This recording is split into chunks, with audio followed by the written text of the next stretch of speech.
Ya itu Pak, yang membuat Bapak susah ya itu, mudah marah ya itu Ustaz. Tuh.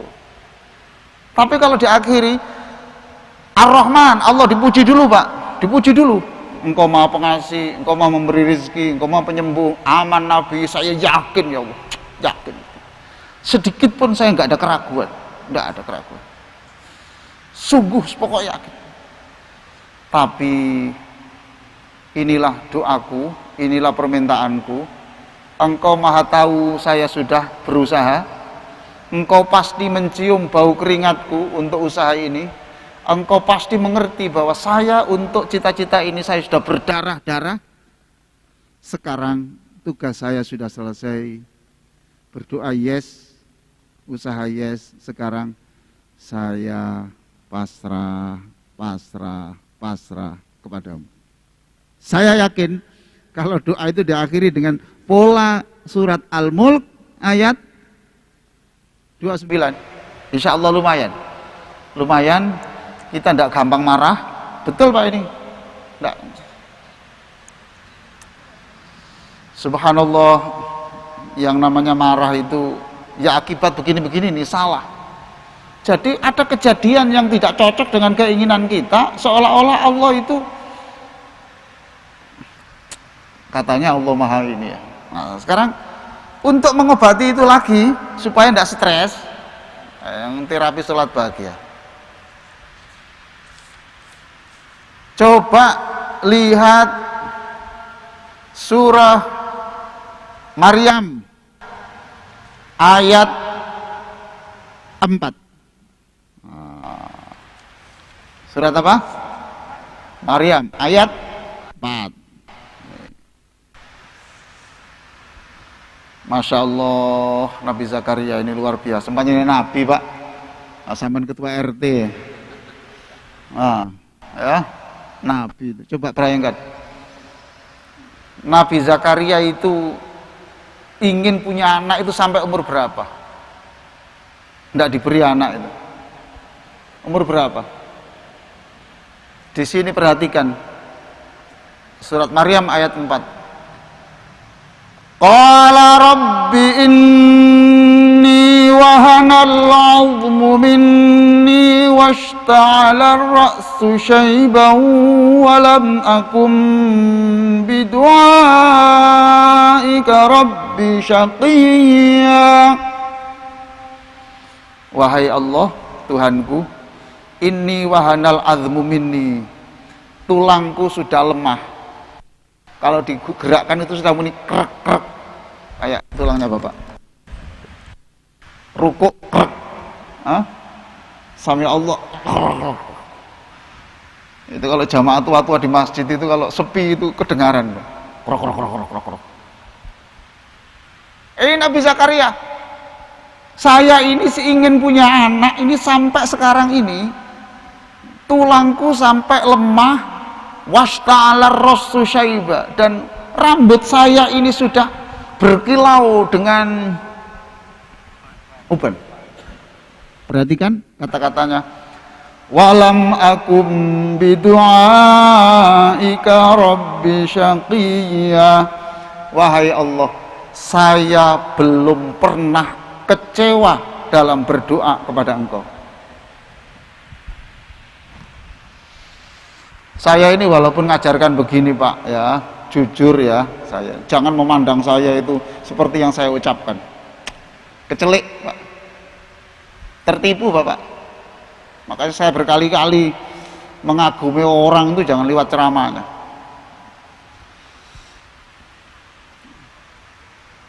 Saya ya yang siapa tuh Pak yang tidak punya problem itu?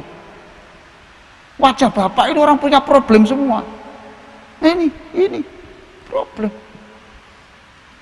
Cuma ada kelas berat, kelas ringan, kemudian pertahanannya kuat, gitu-gitu saja Pak. Subhanallah. Nah ini ditata, ya ditata kita itu. Kita marah, kita kecewa, pasti itu bermula dari cara mensifati Allah yang salah. Lalu Nabi Musa alaihissalam, Nabi Musa itu bermusuhan dengan siapa? Dimusuhi siapa? Fir'aun.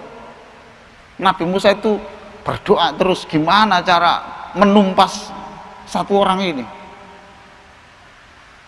Itu dalam satu keterangan disebut antara doanya Nabi Musa ya sampai tenggelamnya Fir'aun itu 40 tahun.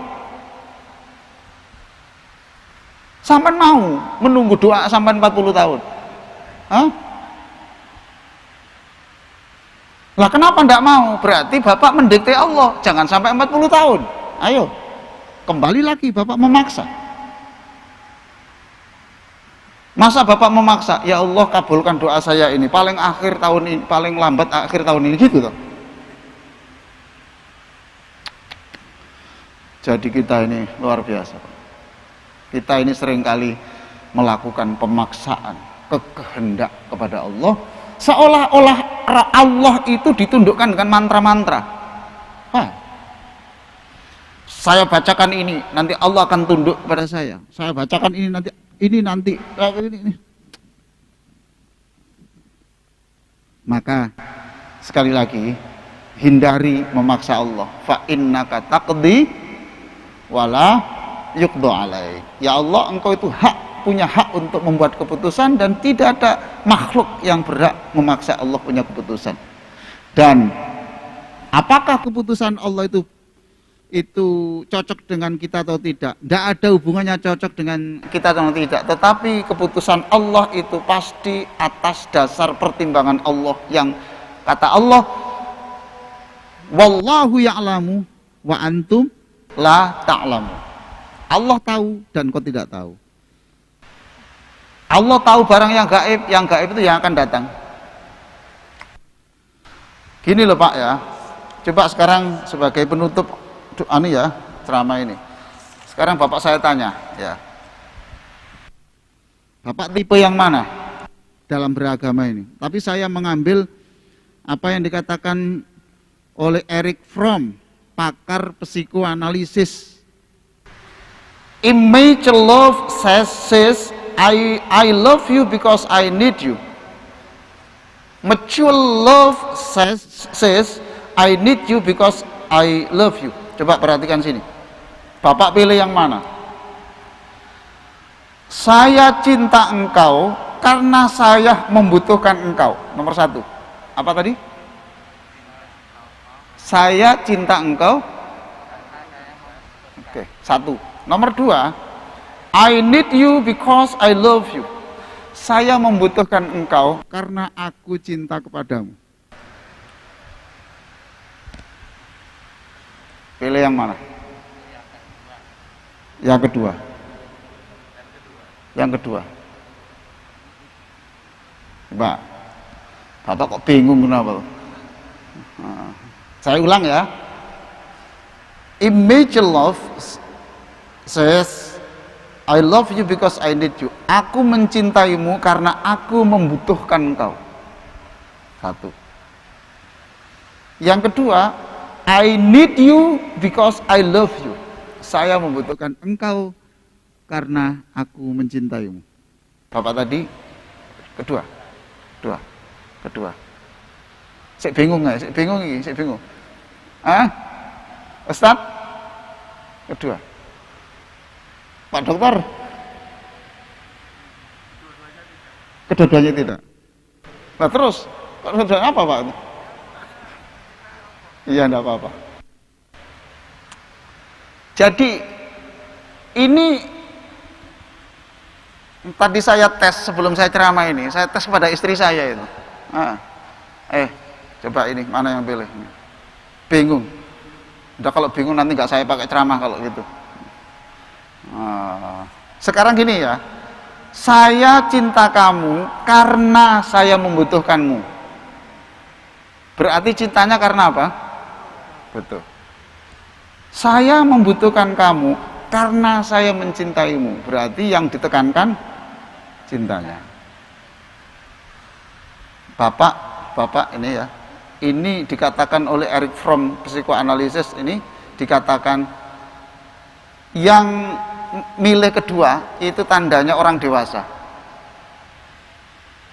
Cintanya cinta orang dewasa. Tapi kalau milih yang pertama, itu berarti itu cinta monyet. Nah, sekarang kita cinta Allah ini tipe 1 atau tipe 2? Enggak, bukan idealnya. Kita ini loh Pak, cinta Allah kan karena kita ini lebih cinta Allah, lebih dekat pada Allah ketika kita butuh toh. Lah kalau Pak Dokter ini menyebut enggak kedua-duanya, mungkin ya setengah bahaya ini. Nah, awet muda berarti mungkin ini. Itu jadi mestinya kalau dasarnya itu cinta, kita tidak boleh ngurus apa yang akan diberikan. Perhatikan kata-kata Ibnu Athaillah, laisal muhibbul ladzi yarju min mahbubihi iwadha. Laisal muhibbul ladzi yarju min mahbubi iwadha. Omong kosong kalau orang itu mencintai tapi masih mau ingin memperoleh sesuatu imbalan dari yang dicintai. Mungkin. Apalagi memaksa ya Pak ya, itu memaksa. Jadi kalau sudah al-muhib, orang yang cinta kepada Allah, ya sudah. Apa yang diberikan Allah itu urusan lain, tetapi saya beribadah karena dasarnya saya cinta Allah. Masya Allah. Jadi akhirnya kita beragama itu tidak transaksional seperti pedagang, ya Pak ya. Itu. Saya melakukan ini supaya dapat ini, saya melakukan ini, enggak seperti itulah. Gitu. Bapak-bapak dan saudara-saudara sekalian, nah bagaimana Allah itu membuat keputusan? Itu begini ya, ada cerita. Ada dua raja. Yang satu itu zalim, zalimnya itu 99, tapi dia ada punya kebaikan 1. Raja yang kedua, kebaikannya 99, kejelekannya 1. Raja yang pertama sakit, lalu menurut tabibnya, raja ini sembuh hanya kalau mendapatkan ikan X. Ikan apa contohnya umpamanya? Apa? Bandeng. Sing liyane bandeng. Apa kira-kira? Kakap. Ya udahlah kayak gitu. Tapi kata tabibnya membutuhkan ikan itu, tetapi kata ahli ikan ini tidak musimnya. Kata tabibnya, ya sudahlah, harus siap-siap untuk meninggal karena ini tidak musimnya. Yang satu, raja yang satu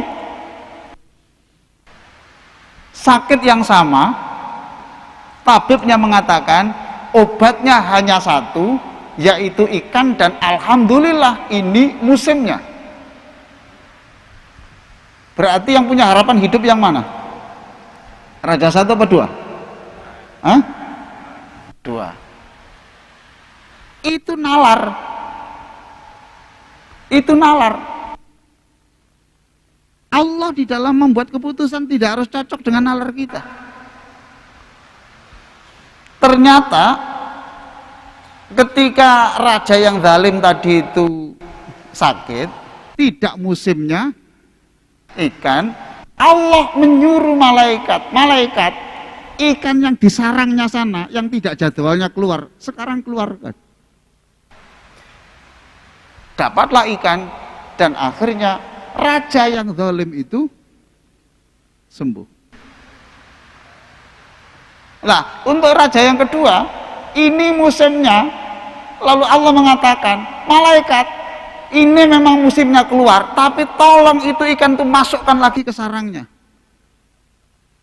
Akhirnya yang mati siapa? Coba. Nalar, jangan diukur nalar. Dan itu Allah punya hak, jangan diganggu-ganggu.